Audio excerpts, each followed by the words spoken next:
Friends, எல்லாம் எப்படி இருக்கீங்க? வெயில் நாள் எப்படி ஓடிட்டு இருக்குது?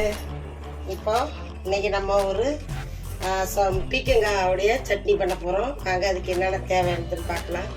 பார்த்தீங்கன்னா ஒரு துண்டு இஞ்சி வச்சுருக்கேன், கொஞ்சோண்டு பூண்டு, ஒரு 4-5 பல், காரத்துக்கு கொஞ்சம் இந்த குட்டி குட்டி மிளகா இருக்குல்ல, சீனி மிளகா, அது 2 பச்சை மிளகாய், கொஞ்சம் பச்சை தக்காளி, பீர்க்கங்காய் தோல்,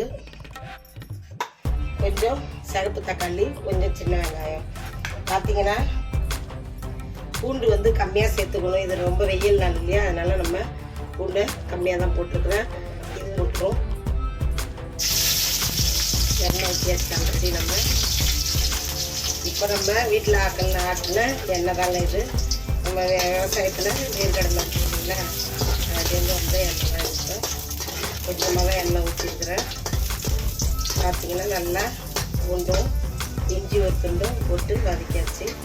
அடுத்தது நம்ம வெங்காயத்தை போட்டுக்கலாம். சின்ன வெங்காயம் ஒரு 10 வெங்காயம் வச்சுருக்குறோம். ஏன் பூண்டு நான் அதிகமாக சேர்த்துக்கல அப்படின்னா, இப்போ ரொம்ப வெயிலாக இருக்குது, சூடு வந்து ரொம்ப சூடு ஓவராகுது. அதனால் வந்து பூண்டு கம்மியாக சேர்த்துக்கணும். இதே வந்து இப்போ டெலிவரி ஆகிருக்கிறாங்க இல்லையா, குழந்தை பெற்றவங்களுக்கு பூண்டு நிறையா போட்டுட்டு செய்து கொடுப்பாங்க. அப்படின்னா குழந்தைக்கு வந்து பால் வரும். இந்த சுரக்காய் வந்து குழந்தைக்கு ரொம்ப பால் வரும். அப்படிங்கிறதுனால நிறையா பூண்டு போட்டு இந்த பீர்க்கங்காயை போட்டு செஞ்சு கொடுப்பாங்க. இது வந்து நம்ம சாப்பாட்டுக்கு பிணைஞ்சு சாப்பிட்டுக்கலாம், இட்லி தோசைக்கும் போட்டு சாப்பிட்டுக்கலாம். இது நல்லா பாருங்கள், வெங்காயமும் நல்லா வதங்கிடுச்சு. இந்த மிளகாயங்களை போடலாம்.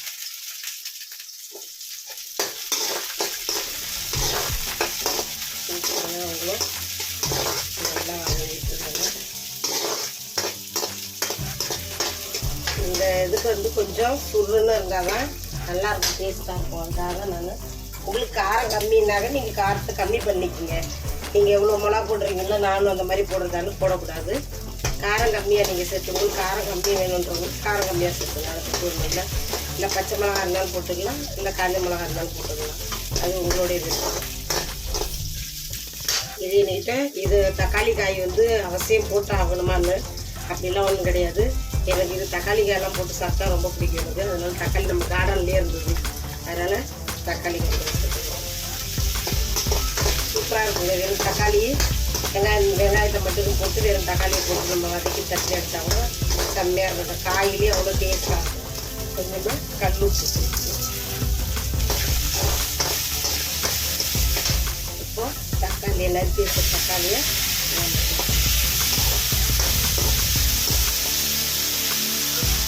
வதக்கி வச்சு பாருங்கள். வெங்காயமும் தக்காளியும் நல்லா வதங்கி வச்சு இப்போ இந்த ஸ்டேஜில் நம்ம வெங்காயம்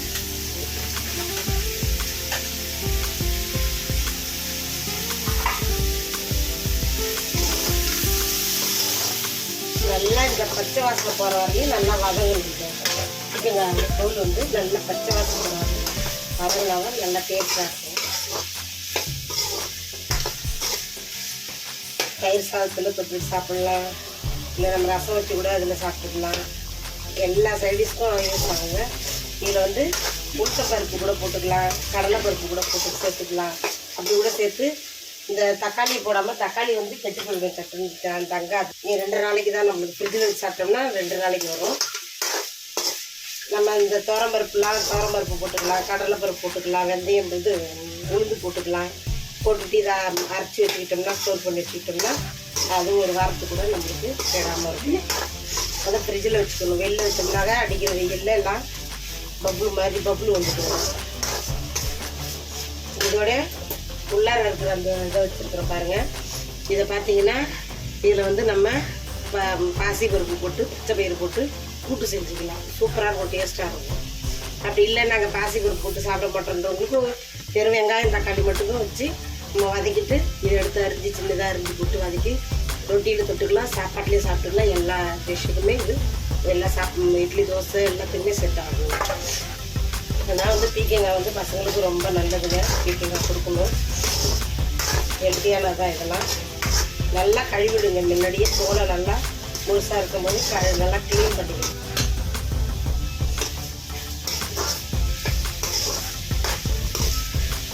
பார்த்தீங்கன்னா நல்லா வதங்கி வச்சுக்கணும். இன்னும் நல்லா வதங்கணும். அந்த பச்சை வாசனை பூராவும் போகணும். வதங்கி இந்த ஸ்டேஜில் பாருங்க ஒரு சின்ன நெல்லிக்காய் வந்து புளி பார்த்தீங்கன்னா நல்லா வதங்கிட்டாங்க. இதெல்லாம் ஆஃப் பண்ணிவிட்டு ஆற விட்டு மிக்சியில் இப்போ பார்த்தீங்கன்னா அதே வானலில் நம்ம வச்சாச்சு. தாளிச்சுக்கிறது எண்ணெய் விட்டு நம்ம தாளித்து பெருங்காயம் எல்லாம் போட்டு கொஞ்சம் தாளித்து வச்சுக்கணும்.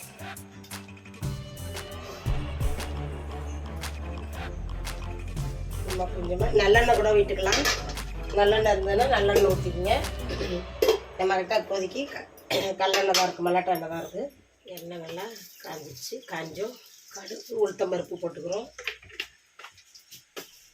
கொஞ்சம் ஜீரகம் போட்டுக்கணும். ஏன்னா இது நம்மளுக்கு சீக்கிரம் செரிமானம் கொடுக்கறது தான். இருந்தாலும் இதுக்கு வந்து இந்த ஜீரகத்தோடைய ஃப்ளேவர் நல்லாயிருக்கும், வாசனையாக இருக்கும். அதனால இந்த ஜீரகம் போட்டுக்கிறோம். கொஞ்சம் பெருங்காயம் போட்டுக்கிறோம். போட்டுட்டு அரைச்சி வச்சுருக்கோம் இல்லையா, அது டேஸ்ட்டு இதை அதில் நம்ம சேர்த்துக்க போகிறோம்.